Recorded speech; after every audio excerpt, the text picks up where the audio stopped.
chance that you have an intact anterior hyaloid at the end of your surgery, and you can still get away by not doing a vitrectomy in these situations. So here, before you come out, always fill the chamber with a dispersive viscoelastic, and then again here a 3-piece lens goes in and is captured. There is no vitreous there. I have not done an anterior vitrectomy. There was a small piece of cortex remaining there. I went in with a Simcoe cannula with a very low irrigation and removed that piece of cortex once the intraocular lens was implanted. So maintaining chamber is extremely important in all posterior polar cataracts. This was a femto PPC where the nucleus was a bit white. So I asked my colleague who does femto not to do the lens fragmentation. So only rhexis was done here. So again, I thought that, the femto rhexis gives you a very ideal sized rhexis so that you can place the lens in the sulcus whenever you want to. This had a large epinucleus, hardly any nucleus. So I'm going in with my coaxial irrigation aspiration and slowly trying to maneuver out. And here again, I have this linear large PC rent. So again, chamber maintenance extremely important. There was some vitreous in the anterior chamber, small strands of vitreous. So I'm doing a limited vitrectomy. And like Minu told, in all these situations, always have a 3-piece lens backup. There are surgeons who, you might have seen videos where you see that there is a linear rent, the rest of the capsule is normal. You can still go ahead and put in a single piece lens inside the bag. But if you have seen the rent, don't do that. This is my thought process and my advice. But if you have already put in the lens and then the capsule breaks and you feel that the lens is stable, don't touch that lens. Leave it there. So that is what I'm going to show you next. So which just to tell you that posterior polar capsules can give way at any point of time. So here again, routine posterior polar, my routine technique, I have put in the intraocular lens here. The lens goes into the bag. Till that point, the capsule is intact. And there was a small epinuclear, remnant at one of the paracenteses, and go in with my coaxial irrigation aspiration to remove that. And suddenly I noticed that there is a PC rent there. So this is even at any point of time, you can see that rent there. This is the linear PC rent that you can see even after the implantation. But if you have the lens being stable inside the bag, the haptics are oriented in a way that the lens is not moving. I have not seen a reverse rupture so far. We talk about wraparound tears where you have a rhexis cut and the rhexis cut goes behind. But so far, technically it can happen. You can have a PPC with a split capsule. It can come into the anterior capsular margin and break the rhexis margin as well. I haven't seen it so far. I don't know whether it's a described entity called a reverse wraparound tear. And finally, in Malayalam we say Varanullathu vazhi thangula. And in English we can say what has to happen will happen. So this was a posterior polar cataract where again I did everything well.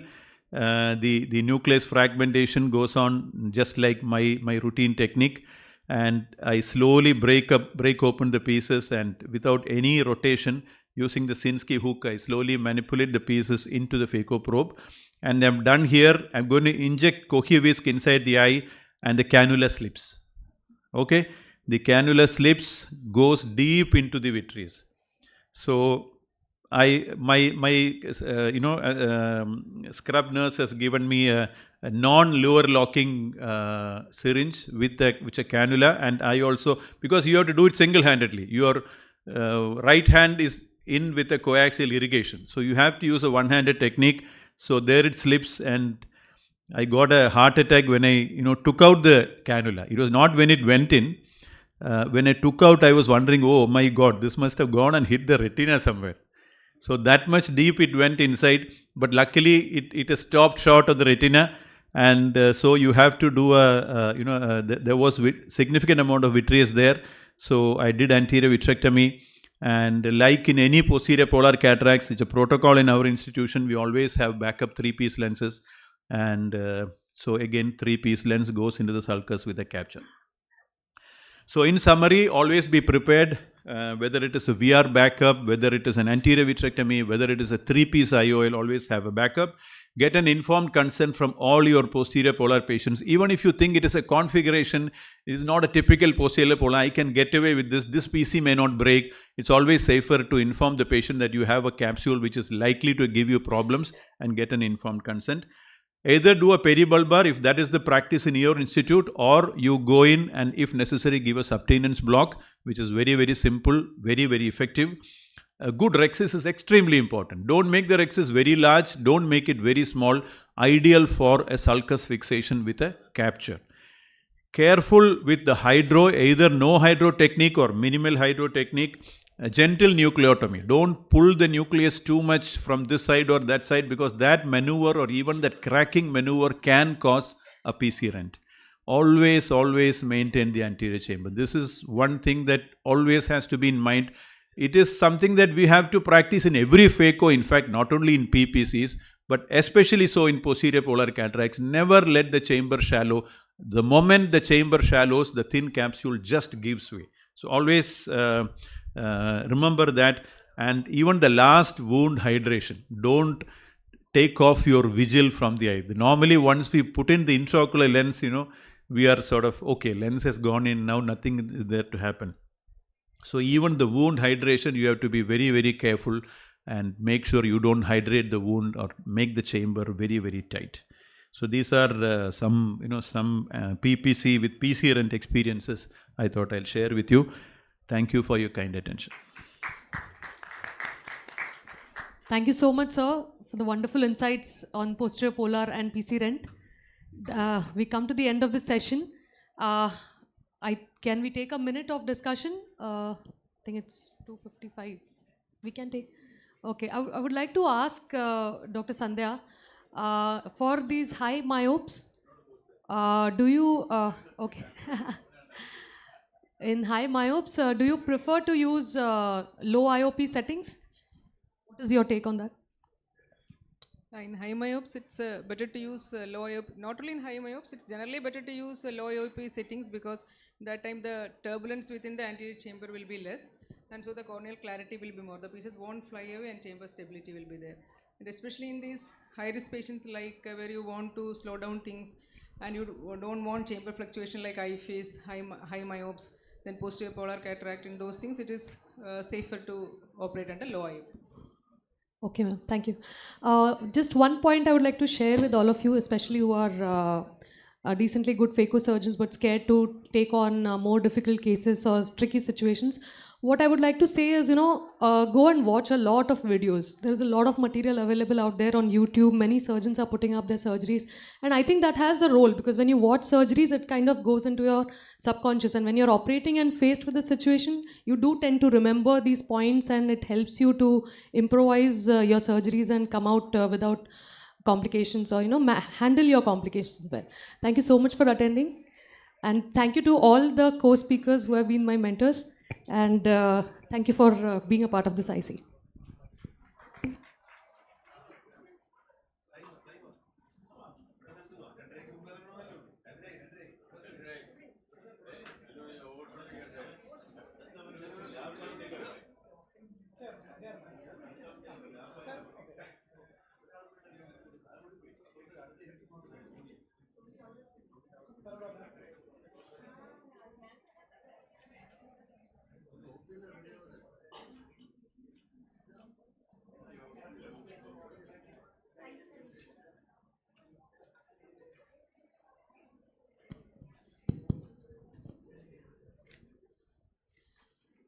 Good afternoon all. We are starting our next IC. I welcome Dr. Ashok Nagarajan and Dr. Anju Suresh to co-chair the session with me.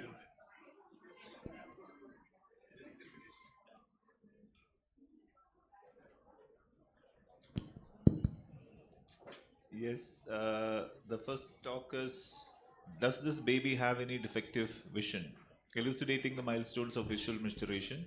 Now I invite Dr. Anita Prabhakaran to deliver her talk. She's a senior pediatric ophthalmologist at Precise Eye Care, Trivandrum.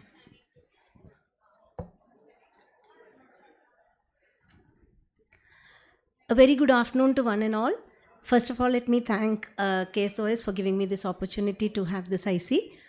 Many times we have many parents coming into our OPD deeply concerned about their child's vision. And we have often referral from pediatricians and from other colleagues, other ophthalmologists, and we may need to give them a definite opinion. A clear decision making is very much needed. So in this IC, we intend to take you, talk to you about what, where, when, and how of infant eye examination, various conditions and their management. We all know that children are not born with all the visual abilities they need for their life. And just like a child learns to walk and talk, over a period of time, they have to learn to see. And over every 2 months, they learn some kind of visual skill they acquire, and like focusing their eyes and moving their eyes more accurately, and to use their eyes more together as a team. And they use this information for stimulus as their growth as well. At birth, their vision is very less, at about 6/120, and it improves gradually over the few months. And only by the age of 2 years do they develop an adult visual acuity of 6/6. So we will just go through the normal visual maturation stages, because unless we know what is normal, we cannot identify or recognize what is abnormal, right? So we need to realize that at birth, the primary focus is on objects only 8 to 10 inches from the face, and that too, children cannot identify colors. They can only appreciate dark contrasting black and white images. By the age of 8 weeks or 2 months, they start to focus on their eyes on their parents' faces. And by 3 months, they begin to follow moving objects and start reaching for objects. And it's about by 5 months that they get their accommodation improves, their stereopsis improve, they get good color vision, and they have a better eye coordination as well. And when they start crawling at the age of 8 months, there is further development of the eye, hand, foot, body coordination. And it is supposed to, that parents should not, we should tell parents not to, fasten up and ask them to walk more quickly. Crawling has a role in even the eye development as well. So by about 10 months to 1 year, they are able to grasp objects and to judge distances much better. So just like it's not fair to expect an elephant to fly, we should not be expecting the milestones. We should know which all milestone to expect at what age, so that we can have a clear idea whether this child is normal or abnormal. So at each age, we need to do the age appropriate test, and as ophthalmologists, we have to know what all tests we can do at one particular age. So we have a preterm child coming to us. So here there are only 2 things we can do. One is a pupillary light reflex, and the other one is an external eye examination and a retina evaluation. So pupillary light reflex is possible, to elicit the pupillary light reflex from 29 weeks of gestation, and it shows an intact visual pathway, except that in cortical blindness it won't be contributory, and this should be done in all children. Now, when any child, like from newborn until 3 months of age, we have 9 tests we can do. Apart from pupillary reflex and the eye examination, we have blink reflex, red reflex, vestibulo-ocular reflex, eye popping test, fixing and following, OKN and VEP. So we regarding the external eye examination, it should be done in bright light with a torch. Meticulous hand hygiene, washing with soap and water is very important in examination of infants. Child should be well fed and comfortable, and the one eye should be examined first for any abnormalities, and then we should examine both eyes together to rule out if there is any asymmetry or any other conditions. So the typical eye appearance has to be made out and any abnormality to be detected. Next is a blinking light reflex, where we can see that when we show a very bright light onto a child's face, even when the child's eyes are closed, they will show some discomfort if the vision is good. Whereas if the vision is poor, how much ever bright light we throw onto the child's eyes, they will not show any kind of discomfort. And this is also very important test we can do. The red reflex test, we all know, distant direct ophthalmoscopy, and we need to have the aperture in full open and zero diopter. We stay about 25 to 40 centimeter away and look at the red reflex. There was in 2022 there was a universal eye screening which was initiated by WHO, in which the pediatricians were encouraged to do the red reflex test and therefore detect the problems of newborns much earlier.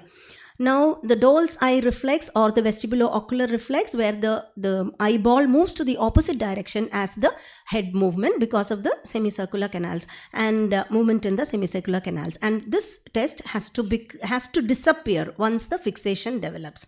Now, whenever we switch off the light in the room, the eyeball of the babies just pop out, and whenever we switch on, it again goes back to normal. So this can be again and again it can be elicited, and that is a very good test to know about the visual acuity. And fixing and following can be done until the age of about 1 to 2 months. They can fix and follow only horizontally, but after the age of 3 months they can fix and follow vertically in all directions as well.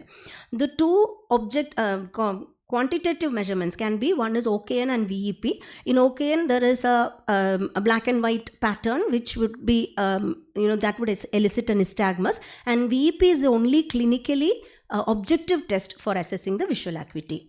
Now, when the child is over 3 months up to the 6 months of age, apart from these 9 tests, we can do 5 other tests as well. The first one being fixation behavior, and look for central steady maintained fixation, look for menace, reflex, Bruckner's test, and cover uncover test. So this method of testing for dolls I was taught to be by my mentor, and here we can see that the child doesn't have a doll's eye. That is normal because the child has already developed a fixation, and we need to always look at the fixation behavior, whether the child is able to grasp the object or not. And then we need to look at whether the fixation is central, whether it is steady and it is maintained as well. Can be done with both eyes binocularly, and then you have to cover one eye and do unilaterally. Now in this child we can see that when I cover the right eye, the child is very comfortable, but when we cover the left eye, the child is trying to go away from it, and the child is resisting closure of the left eye. So in that case we need to have a suspicion that probably the child has a poor vision in the other eye. Menace reflex is when a sudden some threatening input is shown to the front of the eye, the baby will blink, and that is also an indication of good vision, which usually develops only by 5 months of age. Now it's similar to doing a distant direct ophthalmoscopy, but when we observe both the eyes together, we get what is known as a Bruckner's test, where we have the compare and we look at the asymmetry, and we can get an idea of the media opacities and the anisometropia and things like that. Now coming to the cover and uncover test, and this can be done in children more than 3 months of age and can identify any phorias and tropias. Dr. Rashmi will throw more light on it. Coming to after the 6 months of age until 1 year, apart from all these tests, we can do 2 more tests which are more quantitative, and they mainly depending on the preferential looking test method, which either Liag ratings or Teller visual acuity cards. We need to look at which thinnest stripe which the child is attracted to. Also, the Catford drum test also works on a similar principle, and the drum, when it is rotated, the smallest dot which attracts the attention. We know that all neonates need not be prescribed their glasses. The AAO recommendation is that only when myopia is more than -5 diopter, hypermetropia more than +6 diopter, astigmatism more than 3 diopter cylinder should be prescribed. But when there is an esotropia, a hyperopia of more than +2.5 diopter has to be prescribed, and whenever there is an anisometropia, the numbers are much lesser. So visual problems in infants are very important to be detected early because they can cause developmental delays, and we need to detect them early and treat them to ensure that babies develop visual abilities that plays a major role in the overall growth and development of the children. Thank you very much. Thank you, Dr. Anitha. I think we can take the questions in the end. Now I invite Dr. Laila Mohan for a talk. That child referred from neonatologist as abnormal red reflex. Is it congenital cataract? Dr. Laila Mohan is the Chief of Pediatric Ophthalmology, Contrast Hospital, Calicut. Thank you, Dr. Ashok. Thank you, Dr. Anitha, for including me in this session, which is very important. The abnormal red reflex, is it cataract? So observation of red reflex is a simple way to detect any gross amblyogenic issue in an infant. Media opacities like cataract, corneal opacity, which need immediate attention, and also high refractive errors, strabismus, or any intraocular tumors also can be screened by a red reflex screening. And light passing through the media the tear film cornea, aqueous humor lens reaching the retina and then back. Any opacity like corneal opacity and cataract shows as a dark, dull reflex, and is any asymmetric refraction. As you see in this first case, there is a light crescent superiorly, which shows that it is a hypermetropic, high hypermetropia. Here there is a brighter left red reflex, which shows that there is an strabismus. This is esotropia. Asymmetric reflex right is brighter, meaning it is anisometropia, right being the more ametropic one. And this yellow reflex is that of a retinoblastoma, yellow-white, chorioretinal coloboma. All these can be detected by doing, as Dr. Anita has already pointed out, red reflex screening test is ideal in the neonatology department as soon as the baby is born. So a neonate with, is it cataract? Should the child be seen immediately? So it all, in a child who is referred, whether an immediate intervention is needed or not, it all depends upon whether it is total, partial, bilateral, unilateral. In this case, where there is a bilateral total cataract, where there is no reflex, red reflex at all, it's a bilateral case. Here you can see the red reflex in one eye, the other has a partial cataract. So a total cataract, whether it is unilateral or bilateral, it may all come down to timing. So it's an emergency. Very few cases in a newborn are considered emergency. So the child is said to lose one line of visual acuity for every 3 weeks that the surgery is delayed in the first 14 weeks of life, as shown by Scott Lambert. Unilateral cataracts are best operated by 6 weeks and bilateral by 6 to 8 weeks. Up to 8 to 10 weeks also can be bilateral cases. But if you prolong beyond that, beyond 3 months, they develop nystagmus, and then you cannot expect vision beyond 6 by 60. So now we know aggressive treatment of amblyopia with contact lens and patching can give good vision even in unilateral cases. There was a time when we used to say, if you do cataract surgery and if you leave them as a phakic, there is no point doing surgery. So now it's not so. Even unilateral cases can get good vision. So partial cataracts, the scene is different. Many cataracts look very subtle changes are there. If they are not visually significant. What is a visually significant cataract? This is a cerulean cataract, some sutural cataract is there. Posterior polar, just sort of Mittendorf's cataract is there, cerulean cataract. This is a little more than 3 millimeter posterior polar cataract affecting the nodal point. This is an anterior polar pyramidal cataract. So some cataracts affects vision. So a 3 to 4 millimeter central posterior polar which is affecting the nodal point, the posterior polar posteriorly located one, affects vision. And if it is obstructing your fundus view, definitely you have to do surgery.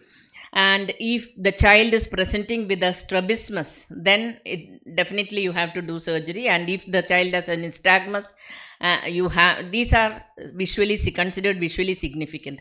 If there is an anterior polar cataract, there is just a small pinhead sized cataract, even with the pyramidal one, they don't usually affect vision, and even fundus examination doesn't obstruct your visualization. They can be watched after putting you can probably see them every 6 weeks with some dilating drops to see whether it is progressing. But all these scenarios, they don't progress clinically, but you can bring them back in 6 weeks to 3 months and see whether there is any progression. Even Mittendorf's dots, they don't progress, but posterior polar look for progression. At a later date, they may progress into the first or second decade, first decade or second decade. So coming to evaluation, bilateral cases, family history is very important, and examination of the family members also. In the parents, it's very important to look at the parents also. Genetic causes can be the reason in about 50% of the cases. And in our scenario, infection is a very important cause. Torch titers have to be done. Aminoaciduria, galactokinase deficiency is not very common, but often they have other systemic associations like liver pathology, low weight gain, all these problems are also there. So reducing substances in urine, all these things can rule out metabolic disorders like galactokinase deficiency. In a unilateral cataract, you have to look more for pathology in the eye, like PFV, persistent fetal vasculature, posterior polar cataract, posterior lenticonus, rubella. Rubella also can present unilaterally, trauma, posterior segment tumors, and sporadic sometimes. So what we have seen is persistent fetal vasculature is a very, very common cause for unilateral cataract. So you have to be on the watch out for any persistent fetal vasculature and rubella and its associations. So often in both these cases, the eye may be microphthalmic in PH, persistent fetal vasculature, not so much. Still, often we see the eye is microphthalmic compared to the other eye, and they can go in for glaucoma at a later date. So they need more close follow-up for development of amblyopia as well and glaucoma development. So they need more frequent follow-up of refraction and glaucoma. So some challenges in rubella cataract. Rubella used to be the more common infectious cause. An LVPI study recently showed that more than rubella, it is the CMV that is coming up. Even in our study also, we have shown that CMV titers are more, 24% and 22% rubella. After the rubella vaccination has become more prevalent, I would say. It has not become compulsory even as yet. So microphthalmia, myotic pupil, calcific capsule, all these are problems we face when we do surgery for rubella cataract. Corneal opacity may be there. Corneal, rather more than corneal opacity, I would say corneal haze is common. And glaucoma, pigmentary retinopathy, all these things affect their visual outcome. So, and also pre and post-operative anesthesia challenges in the rubella child. So modern safe anesthesia has made it possible even to take up the surgery for cataract even immediately following cardiac surgery. We do surgery, they send us patient immediately the very next day saying he is fit for surgery after PDA ligation. So we do surgery next day, but we do have to follow them up. We send them back for an ICU monitoring for 1 or 2 days. Surgery may be, we have to get prepared for hypothermia, postoperative apnea, hypothermia, and sometimes anticholinergic syndrome after using even hometropin, not even atropine. So an ICU management may also be necessary. We have a hypothermic, this warming sheet for the baby for the during anesthesia. So ophthalmic evaluation, of course, we have to do an on the table before surgery. In some cases, you have to rule out intraocular pressure also, like rubella, Lowy syndrome. There may be an association, especially when you see a hazy cornea, you have to rule them out also. And biometry, axial, like I think I will rush. So visual axis opacity, you have to do an examination under anesthesia before surgery, and sometimes axial, you can do ultrasonography even before anesthesia to look for any posterior segment tumor or posterior segment fetal vasculature. Even without anesthesia you can do. So visual axis opacification is the single most important complication which reduces visual acuity and lead to amblyopia after cataract surgery. So PPC is a must, and the technique I am not going into, and this is what our experience, that there are plaques which may be a residual remnant of PFB.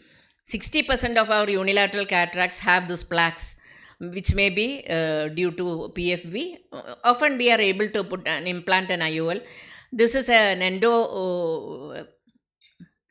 we use endocautery for these vascularized fetal vasculature which we see on the cataract, and then go ahead with cataract surgery so that we can prevent bleeding. But before that, we have to rule out any posterior solely posterior vascular form of PFV when posterior segment surgeon will take over. So the whether we will implant an IOL or not before 6 months, the IATS has shown that it is the visual outcome is more or less same, but you may need more number of surgeries due to the membrane formation.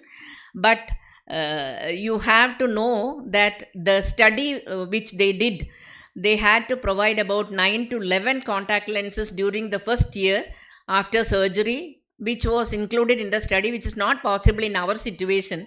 So contact lens is not very feasible in our situation. So if the parameters like corneal diameter and the axial length, they are not microphthalmic, then probably even before 6 months you may be able to implant an IOL because the amblyopia management becomes easier. But after even before 2 years, after 6 months, the extension as an extension of the IATS, infant aphakia treatment study, the toddler aphakia and pseudophakia study, tabs have shown that IOL implantation is good. All this is because the cornea flattens from 52 to 43 diopters, 34 to 18 diopters of lens power, axial length from 17 to 22 mm. All this happens within 1 year, the first 1 year. That is why there is lot of unpredictability during the first year. That is why implantation is better deferred in these cases. But of course, management is difficult when there is a unilateral aphakia with contact lens, and patching is always difficult. So if it is possible, it is better to implant an IOL. And secondary procedures, when you have to do a secondary IOL, in the sulcus, 3-piece IOL with an optic capture as you see here, or membranectomy may have to be done. And follow-up is the most important. We have what I call in our part of the place, Malabar, we have the Gulf syndrome. After cataract surgery, they just go to the Gulf and come back after 3 years with a thick membrane formation, no change in refraction, sometimes glaucoma. You see this unilateral glaucoma, unilateral cataract child had a microphthalmia, and they thought the eyes are becoming equal in size and were very happy that they are becoming normal, and they didn't bother to come. And then he went in for glaucoma. Glaucoma was there and advised, but they didn't come. So all the refractive growth is very unpredictable in a child unless patching is done with the refractive correction. The unilateral cases can land up with dense amblyopia and all the risk we have taken during the first 3 months for surgery will become futile. And posterior capsule opacification and secondary glaucoma are still the major post-op complications. So long-term follow-up and counseling, each time you have to reinforce the need for follow-up each time.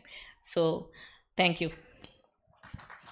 Thank you Sorry very for much. taking longer time. Not at all. Ma'am. Yours was a keynote address, so we have allotted 10 minutes, I think. Yeah, thank you very much, Laila ma'am, for that very clear, insightful talk on abnormal red reflex and on management of congenital cataract. And next, I call upon to stage Dr. Thomas George, who is the senior glaucoma consultant at Chaitanya Eye Hospital. When we see that many a times we get, our colleague feels that isn't the cornea slightly larger than normal, so we always doubt whether this child would have a congenital glaucoma. Over to you, sir. Thank you, Anita. Good afternoon. When one sees a cornea as being too large clinically, the real suspicion we have is the dangerous one, that's glaucoma. We go for the symptoms in a congenital glaucoma. It's usually a photophobia, watering, and haze, or because of the corneal edema, and of course there will be blepharospasm because of photophobia. In children, IOP rise can expand the cornea, and that's why the cornea is big. But quite a bit can be achieved with an office exam, and intraocular pressure, I insist on a GA in a child who is pre-verbal, because any amount of sedation, the moment the paracaine goes in, the child wakes up and starts squeezing the lids. The only way you can get the IOP numbered is to get your resident to do it, who is forced to give you a number. I don't believe that.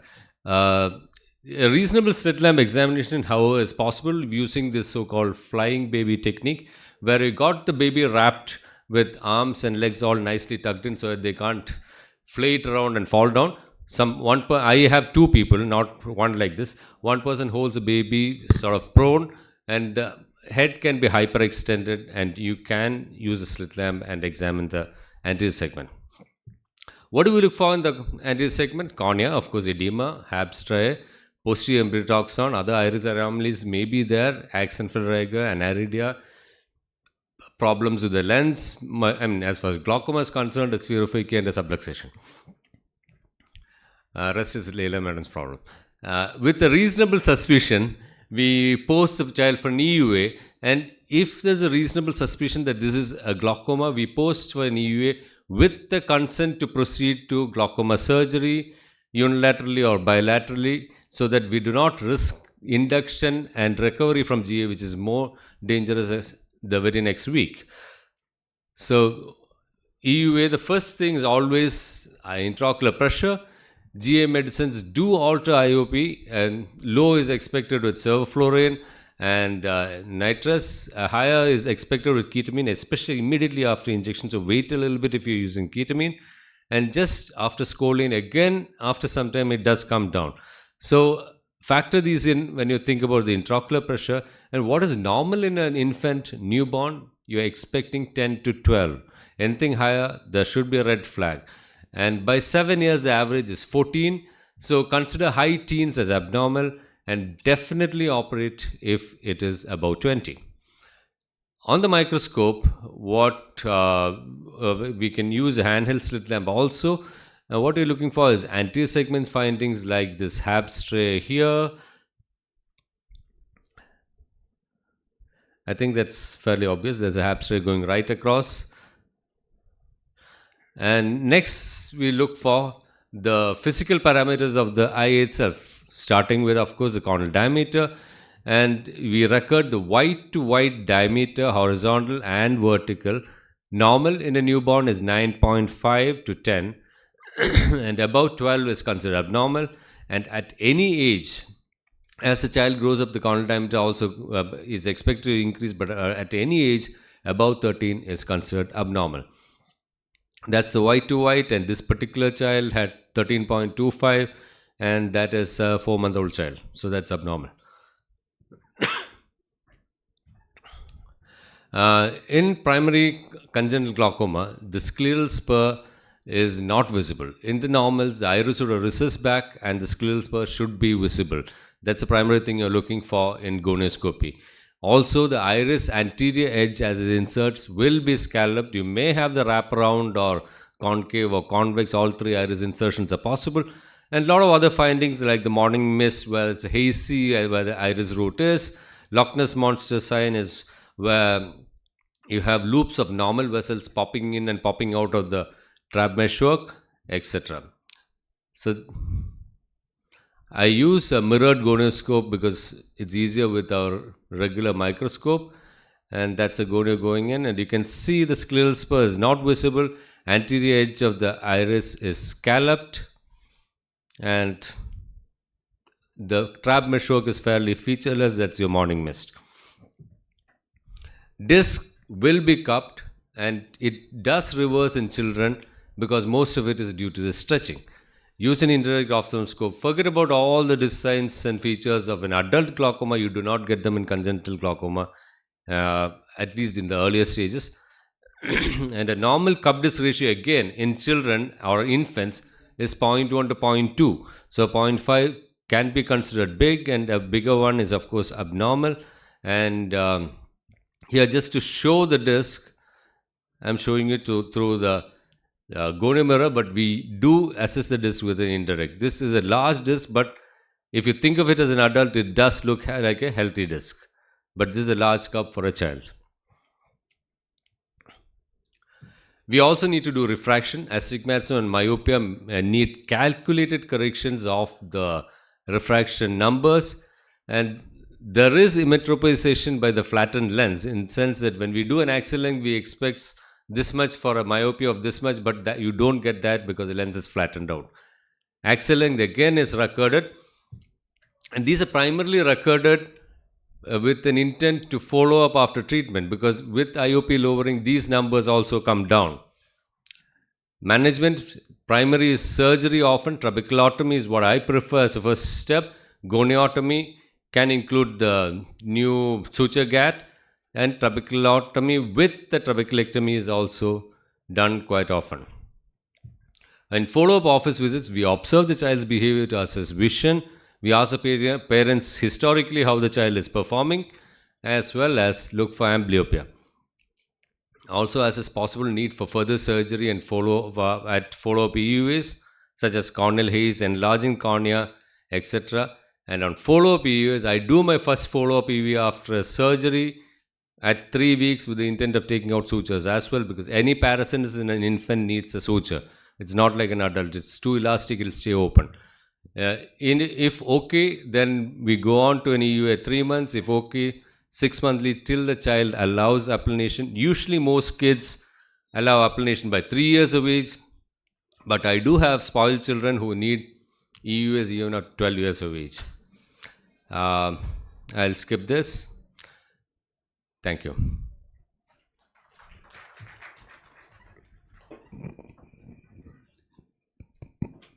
Let's welcome Dr. Ashok from Precise for his talk on ROP screening. Thank you. Yeah, thank you, Dr. Anita. Thank you, KSOS, for giving this opportunity. The talk is basically about a precious preterm baby and how to go about ROP screening. Now, why we should go for ROP screening is because ROP is a potentially blinding disease, and it usually affects the preterm, born 4 or more weeks preterm, and has had a very adverse neonatal course. Okay, so when we talk about ROP, we talk about what is called a sight-threatening ROP. And we have the Rashtriya Bal Suraksha Karikram. Now, ROP is part of our child welfare program, and it has been intensively taken up by the government of India. So that is the importance that ROP is being given now. Now, we have the National ROP Task Force and our ROP operational guidelines. So this enumerates certain risk factors. The most important risk factor is preterm birth, exposure to excessive oxygen, sepsis, intraventricular hemorrhage, respiratory distress, failure to gain weight, blood transfusion. So this importance is failure to gain weight. So even if the birth weight is relatively normal, in the first few weeks the weight gain is not adequate. That itself is a risk factor for ROP. Now, whom to screen? This is the national guidelines, what I'm talking to you. Gestational age of 34 weeks or less, gestational age of more than 34 weeks if exposed to risk factors. Those are the risk factors I talked to you before. And if the gestational age is not known, birth weight of 2000 grams or less, other preterm infants at the discretion of the neonatologist. So practically, whenever you have a doubt that the baby can have ROP, you should screen. It's not that, birth weight or something. So importance should be given to gestational age at birth.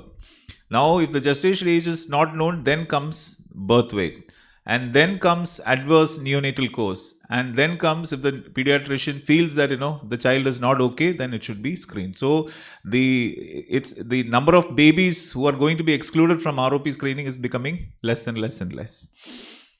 Now, when to screen? First screening should take place by 25 to 30 days of life. That is 4 to 6 weeks of birth. First screening should take place.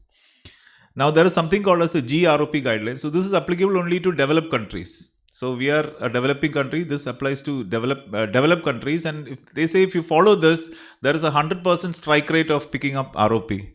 So, what they talk about is birth weight of less than 1051 grams, gestational age of less than 28 weeks, 3 measures of slow postnatal weight gain. So, see, in developed countries, many of the birth weight is relatively high.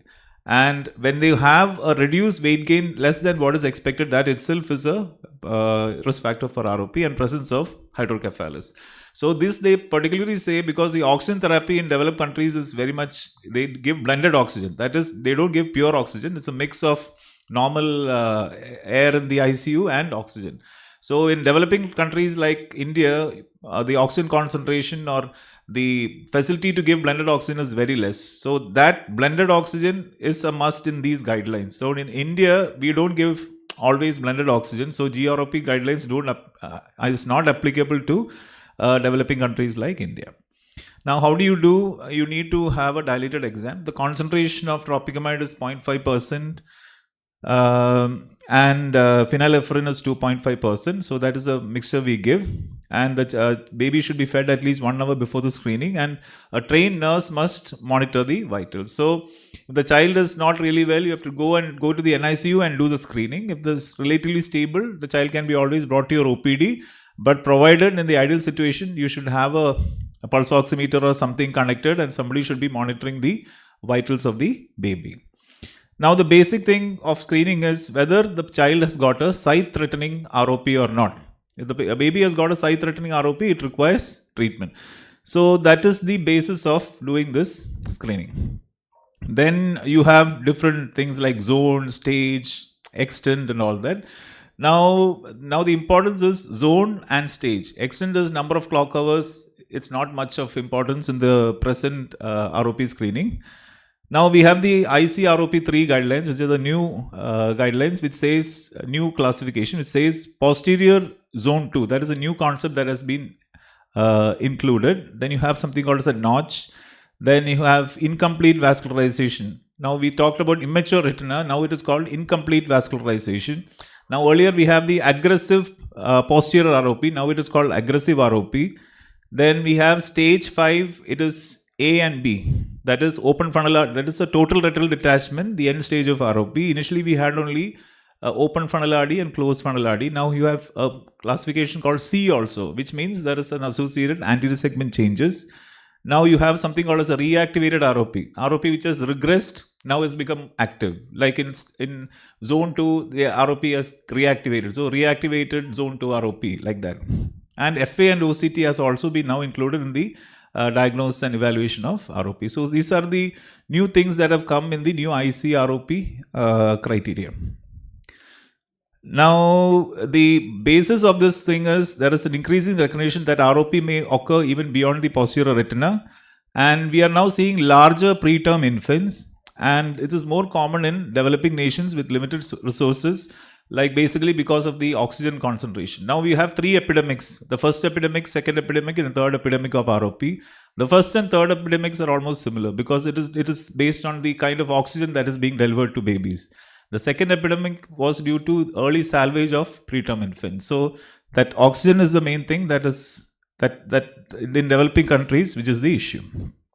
So posterior zone 2 means somewhere between zone 1 and zone 2, 2DD area, and it means more worrisome disease. Notch means the ROP has incurred encroached into a more posterior zone by 1 or 2 clock hours, and this means less worrisome disease, means a limited incursion into a more posterior zone. And the most important thing is plus and pre-plus disease. So when you're screening, when you see the posterior pole vessels are dilated and tortuous, that means the baby is going to have ROP. The importance is you don't even have to see the peripheral retina. You just see the posterior pole, dilated tortuous vessels, and engorgement of anterior segment iris vessels, and you know the baby has got plus disease. Plus disease means the child will have treatable ROP. So this is a photo of plus disease, just 2 minutes. And what kind of ROP you treat? According to the early treatment ROP trial, it is type 1 ROP. So any ROP with plus disease, you have to treat. Zone 1 ROPs, you have to treat. Then stage 2 or stage 3 ROPs, neither zone 1 or zone 2, you have to treat. So plus disease, plus disease, plus disease, that is the most important thing that you have to see while screening the baby. So zone 1 and 2 risky, plus disease risky. These are some of the photographs. How to assess the zones like central area, zone 1, nasal aura up to the temporal periphery, zone 2, and far temporal periphery is zone 3. So these are some of the things. And aggressive ROP, rapidly progressive ROP, it will not pass through the various stages of ROP because there will be incomplete vascularization of the zone 1 and zone 2. It will be flat. It will not be elevated like the usual ROP. You will feel it's immature retina, but it is very aggressive or advanced ROP. And unless it is treated within 24 to 48 hours, it will lead to permanent vision loss. So these are some of the things, and these are the complications of ROP. You can have RD, you can have, atrophic retina, myopia, all those things. And there is something called ROP-like retinopathy, which occurs in near-term infants. And they may be near normal birth weight. There are a lot of theories like, sudden decrease in blood flow, or a closure of the PDA or the foramen ovale, or the imbalance between the metabolic and nutritional need of the retina. All these things can lead to an ROP-like retinopathy even in term infants. Now, should we do universal screening? Now, there's been a study, they screened all babies, normal babies, and they found that 20% had retinal hemorrhages and 0.14% babies had ROP-like retinopathy. So this is something to be pondered about. Other differential diagnoses like FEV or Coats disease also have to be kept in mind. Thank you very much. Thank you very much, Dr. Ashok, for that wonderful talk on ROP and about the recent aspects of it. Now we have our Dr. Rashmi Bhaskar coming up to give us an insight about the management of squint, which most of us are doubtful whether to refer to a strabismologist or can we wait until 1 year. So let's see what Dr. Rashmi has to speak about it. Thank you, Anita, for giving me this opportunity. Let's start with a lighter note.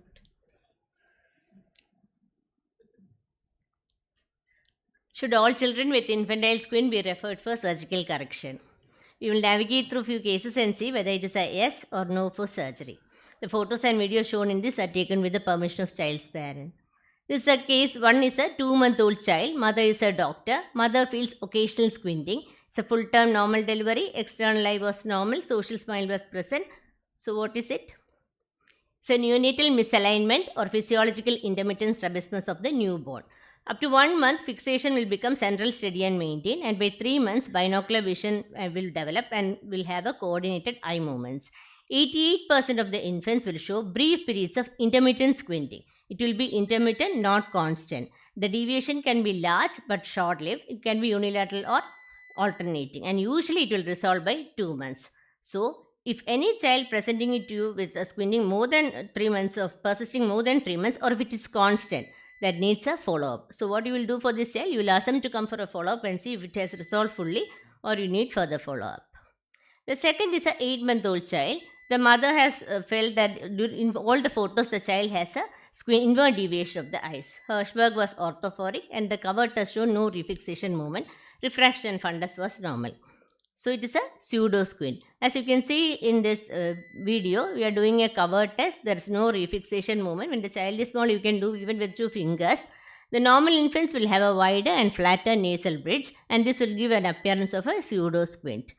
Before you are labeling it as a pseudo, you call them again for after 2 months to reassess, because it can sometimes be an intermittent squinting with a good fixation that has not shown up in your first visit. So you always call them one more time and reassess before labeling them as a pseudo squint. This is a 4-month-old child. You can see a large squinting is there that has been noticed from birth, full-term delivery, and Krimsky shows almost 60% of esotropia, cross-fixation, normal refraction and fundus. It is a case of essential infantile esotropia. This particular child with large angle squint, cross-fixation and normal refraction, you have to plan for a surgery early. The surgery plan from 6 months of age, surgical intervention can be done as shown by many studies. The advantages are better stereopsis and early binocularity, reduce incidence and severity of postoperative DVD and IO overaction, minimize the delay in sensory motor and motor development, and improve psychological and parental bonding. So, infantile esotropia, you have to plan for an early surgery. This 5-month-old child with also an inward squinting. You can see the squint in the left eye, intermittent it was, fixing and following well. External eye was normal, fundus is normal, but here the refraction was +5. Accommodative esotropia can occur early also. It's an early onset of accommodative esotropia. Studies have shown that 15% of the infantile esotropia and 8% of the accommodative patients have an infantile accommodative esotropia. So, cycloplegic refraction is a must for all children who comes to you with squinting. You can ask them for a atropine refraction or whichever cycloplegic, you have to give a cycloplegic refraction, and if the hypermetropy is more than +2.5, you have to give glasses. They see this child, they have come back with the glasses and she is orthophoric. The next is a 3-month-old child, squinting noted since birth. This is a divergent squint, head control has been attained, but it's a constant exotropia, almost 40 to 50% is there, freely alternating. Refraction fundus is normal. This is a case of congenital exotropia. This is also a large angle, but they have poor binocular potential, and in case of congenital exotropia, you rule out neurological problems, and early surgery is advised in this child also.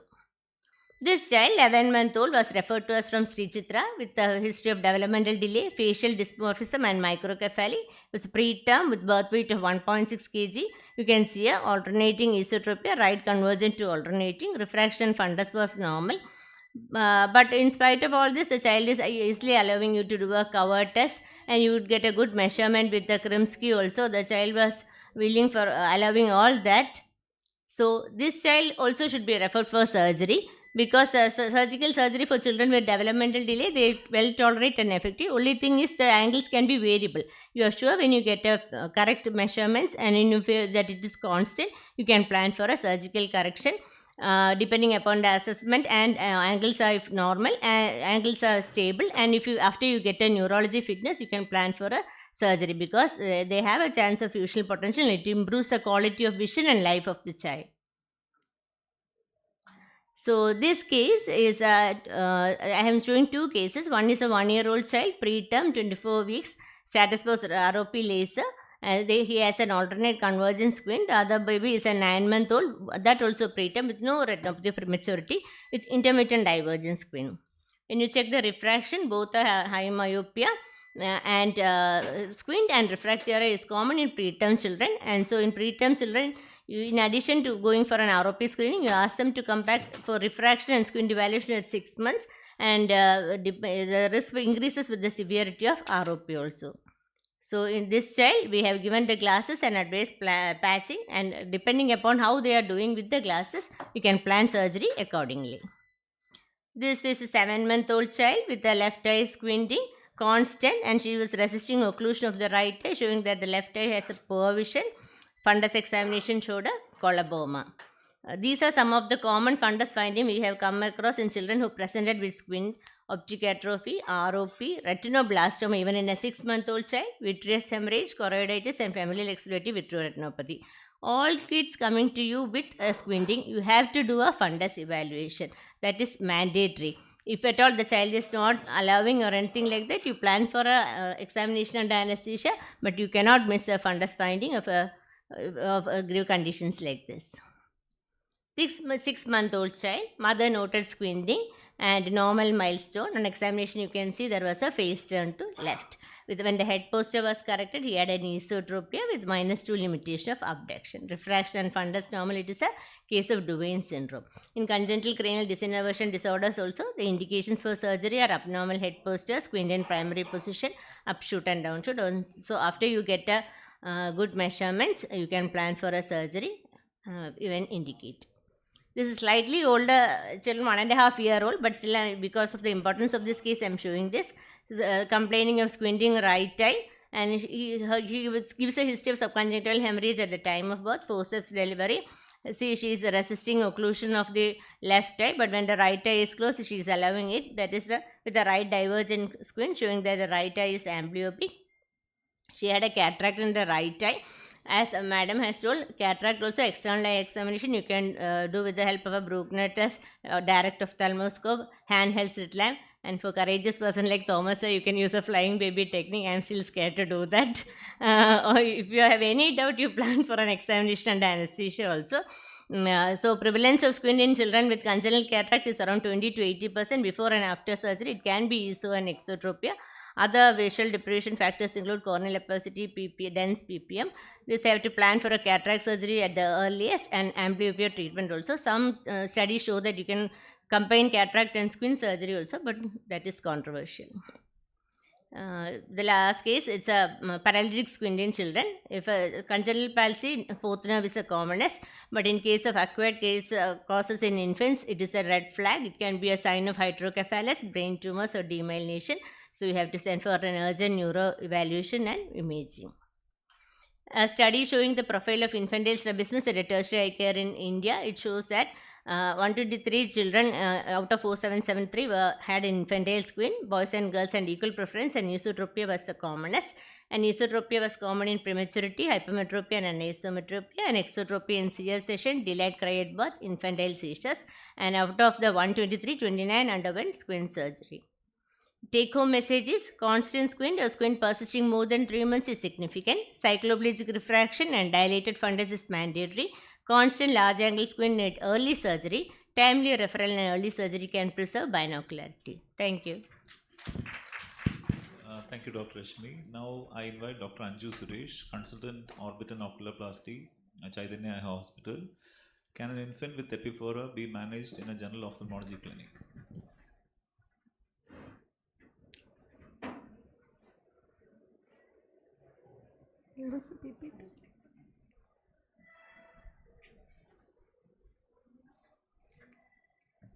So good afternoon. Today's talk is about any infant with epiphora presenting to a general ophthalmologist. So can it be managed? About 90% can be managed by the general ophthalmologist because it usually resolves on its own. So when a child presents with tearing, the differential diagnosis will you should consider the associated symptoms. So if there is tearing with discharge, think of congenital nasolacrimal duct obstruction. If there is tearing without discharge, that means the obstruction is higher up. Look for an impedant puncta. If tearing is associated with photophobia, always rule out infantile glaucoma. And then tearing with pain. Look at the lid margin carefully. If there is blepharitis, think of staphylococcal keratitis, or look for a tracheitic lash, epiblepharon, congenital entropion of corneal foreign body, a corneal aberration, anything causing pain. And rarely, tearing with photophobia and torticollis can be associated with a posterior fossa tumor. The reason is not clear, but it's a known association. So the normal nasolacrimal excretory pathway, you all know, it starts from the superior and inferior puncta, drains into the canalicular system, then into the lacrimal sac, and finally into the nasolacrimal duct at the opening at the inferior meatus. So brief look at the embryology of the nasolacrimal system. So it starts as a surface ectodermal thickening at 32 days, that is 4 to 5 weeks, and it becomes well differentiated cord like. It gets buried in the mesenchyme and canalizes at 60 days. So as this picture shows, canalization starts in the center and proceeds towards the ocular end and towards the nasal end. So any congenital lesion, you look for occlusion at the ocular end, that is the puncta, or at the nasal end, that is the inferior meatus. And as this picture shows, it's often associated with other mid-face abnormalities. So this is a baby presenting with CNLD. You can see the purulent discharge at the medial canthus in the left eye, and there will be mattering and crusting around the eyelashes. Another particular feature is that it will be of chronic duration and the child will be usually unbothered by her problems. If it is just tearing with watering and no discharge, then look for a impedant puncta. So how will you do screening for CNLU? We have to do a Roplus test or regurgitation pressure over the lacrimal sac. So the method is you first palpate the inferior orbital rim and then trace the orbital rim superiorly and medially till you reach the anterior lacrimal crest, and then apply pressure, sustained pressure with the index finger in a superior and medial direction for 45 seconds. If there is regurgitation, that is indicative of nasolacrimal duct obstruction. Also it indicates that the puncti and the canalicula are patent. I'm not getting the videos. Excuse me. I'm not getting the video.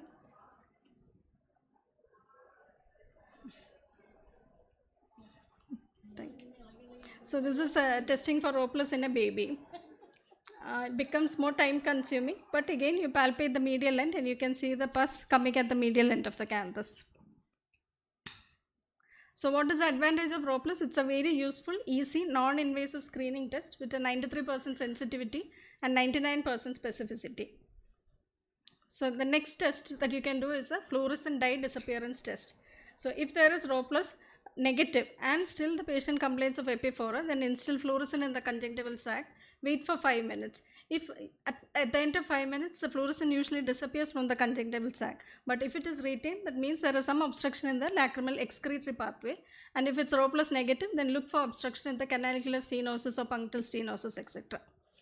Now, how will you manage? Most of it is conservative management. CNLDO is actually a variation in the normal development of the infant and not a pathological condition. So you can wait till normal canalization occurs, and conservative management includes lacrimal sac massage. If purulent discharge is present, you can apply topical antibiotics. Now, high pressure irrigation is a method in between conservative and invasive where you inject under high pressure and hope that the membrane at the inferior end of the nasolacrimal duct ruptures. Now, the invasive methods include syringing and probing, placing a silicone stent, and ultimately DCR. Now, this is conservative management. You have to advise the patient how to apply the lacrimal massage properly. So you ask the patient mother to hold the baby across her lap, holding the head of the baby in one hand and the chin in the other hand, and then place the index finger between the globe and the nose.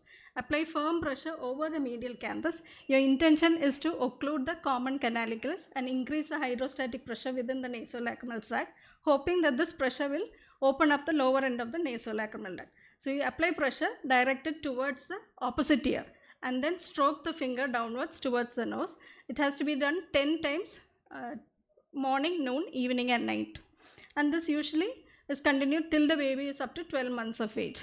Now this is a graph taken from a study that shows that spontaneous resolution occurs in 90% of babies in the first 3 months and continues to occur till the end of 1 year. After 12 months, the chance of spontaneous resolution usually plateaus and the need for an invasive procedure arises. Now, one of the rare situations where early probing is advised is an amniotocele. The baby is born with a collection of amniotic fluid or mucus fluid in the sac. This also means that both the common canalicles and the nasolacrimal duct are occluded and usually manifest at 2 weeks age. So the problem with this is the baby can develop periorbital cellulitis. So to avoid that, we do an early probing.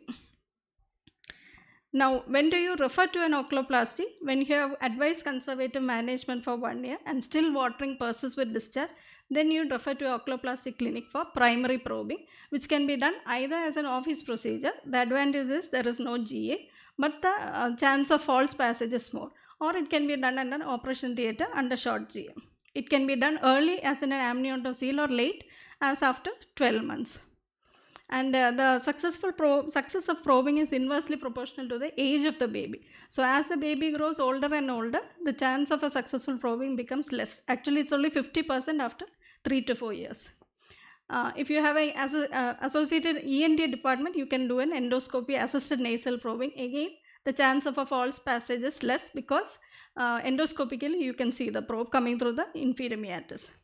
Now, always the parents have to be advised that one probing will not be necessarily successful. Repeated probing may be needed with silicone stent. Then you can also advise DCR. But we wait for DCR till 3 to 7 years. We allow the nasal bone to grow and we don't want our surgery to affect the growth of the nasal bone. Thank you. Thank you very much, Dr. Anju, for that wonderful talk. I hope all of you who attended have taken benefit from the various aspects of examination of newborn and infants, and it will help you in your general day-to-day practice. Thank you very much for all the speakers for accepting my invitation, and I don't think we have much time left for questions as it's already time for the next session to start.